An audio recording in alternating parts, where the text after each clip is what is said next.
Baadus sa'aatii dheeraadhaaf wal falmaa turtan. Rakkoon isin gidduu jiru maalidha? Waan dhageessi qabdamu. Maali waan dhaga'uu baadiyyaatti natti himtu? Kana caalatti nu dhugaa soofaatti gaariidha. Obsa koo fudhachaa jira.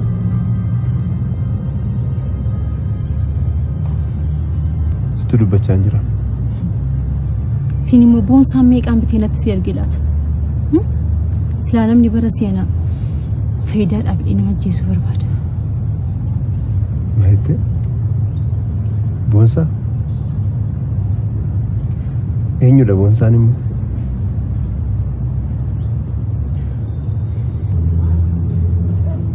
Barbaachisaa taanaan amma isaa ammaa bilbilee qaboon akka dhufee dhiifamas gaafatu gochuus nan danda'a. Lammaffaa akka ni deebi'es nagarrees ajajuun nan danda'a. Ati eenyu waan taateef minatti? Eenyu waan taateef? Yeeyye. Obboleessa isaa waan hin ta'eef.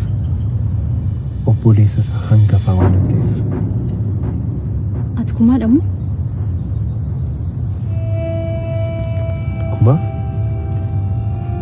Yeeyye. Ati kumaadha? Maqaa koo akkamitti baruu dandeessa?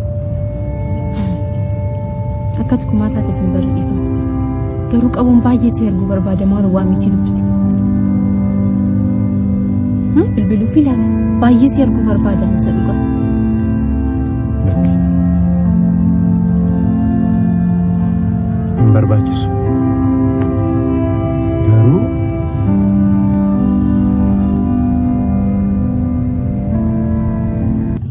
of course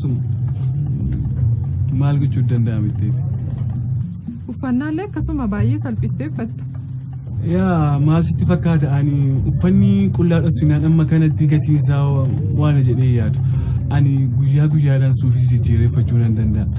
Garuu namoonni baay'een uffatatti gatii amananii fi yaada isaanii yookaan ilaalcha isaanii jijjiiruuf jedhee malee amma kanatti uffannaan iddoo adda addaa. Waaw, ati akka diyaasporaa warra kaanii miti. Baay'ee addadha. Isaanii wajjin illee hundumaa walitti nu qabuun kee gaarii miti garuu qubnumti harkaa bulaa jirra.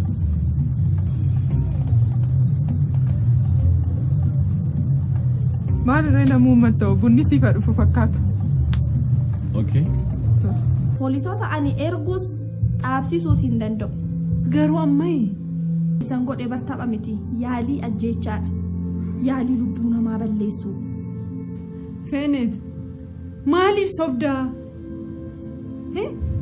Akka abdiin kanan goone etuu beektu maaliif sobda? Maaliif seenaa sobaa ijaarta? Sobni lachuu keenya iyyuu hin baasu dhiisi Feenet. Sobarraa hoo maal argattu bu'aa buufattu sin qabdu? Egaa akkas ta'e immoo alatti bilbiluu maaltu fidere? Ka dhugaa ta'eef ka soba ta'e seerumatu qulqulleeffata. Ammaan booda bilbila koo irratti hin bilbilinaa. Jetteere? Haa ta'u ka.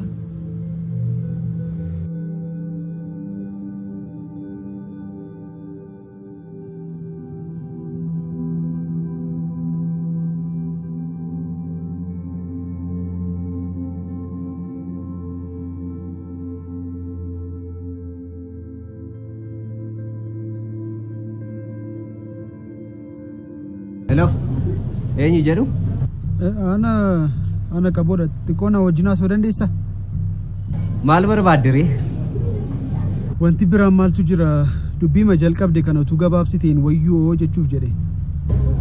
Amma laayibireeriin jira yeroon si dubbisuun qabu. Yoon qo'annaa irraan si jeeqatee dhiifama. Dhiifamni kee maal laa godha? Dhiifama naan hin jedhin osoo hin bilbilin dura ture dhiifamni. Tole amma maal wayya? Bu'aa irraa argattu waan qabdu natti fakkaatu.